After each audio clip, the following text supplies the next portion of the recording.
কাদের কাদের ধোকলা খেতে খুব ভালো লাগে, কিন্তু সেই দোকান থেকে কিনে আনতে হবে বলে আমরা কিন্তু সবসময় ধোকলাটা খেতে পারি না। কিন্তু বাড়িতেও যে অতি সহজেই সামান্য কয়েকটা উপকরণ দিয়ে সুন্দরভাবে ধোকলা বানানো যায় সেটাই আমি তোমাদের দেখাবো। যারা পারো তারা তো খুবই ভালো, আর যারা এখনও শেখোনি তারা কিন্তু চটজলদি শিখে নাও। কিছুই লাগবে না, শুধু একটা বেসনের প্যাকেট লাগবে 250 গ্রামের, আর একটা ইনোর প্যাকেট। ব্যাস কেটে নিলাম।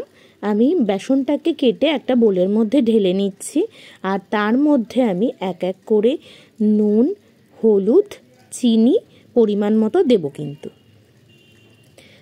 তো আমি সোমা, আর আমার ভিডিওগুলো যদি তোমাদের ভালো লেগে থাকে তাহলে আমার চ্যানেলটাকে সাবস্ক্রাইব করে দিও, আর যদি পেজ থেকে দেখো তাহলে অবশ্যই পেজটাকে ফলো করে দিও। এরকম নতুন নতুন ধরনের রেসিপিগুলো পাওয়ার জন্যে আমার ভিডিওগুলো কিন্তু ফলো করতে হবে তোমাকে।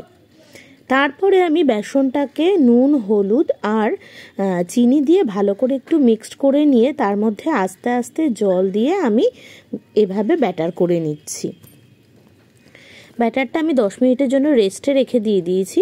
তারপরে যে পাত্রটায় আমি ধোকলাটা বানাবো সেটা একটু অয়েল ব্রাশ করে নিলাম।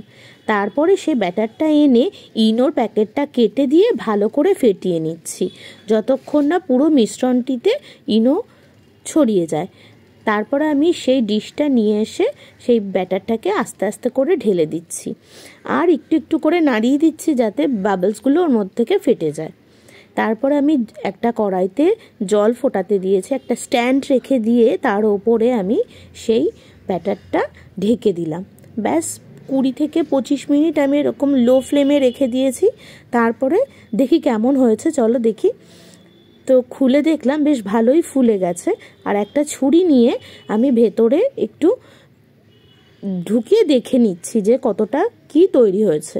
তো আমার ছুরিতে লেগে যাচ্ছে না, তার মানে আমার পুরোটাই বেকড হয়ে গেছে।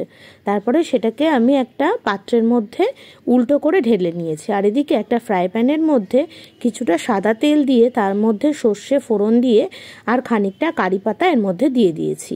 একটুখানি নুন, কিছুটা চিনি আর জল দিয়ে একটা সিরাপ বানিয়ে নিয়েছি।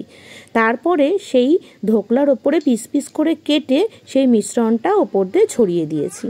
ব্যাস আমার রেডি হয়ে গেছে ধোকলা। আর এখানে আমি একটা চাটনি বানিয়ে নিয়েছিলাম তেঁতুলের, সেটা দিয়ে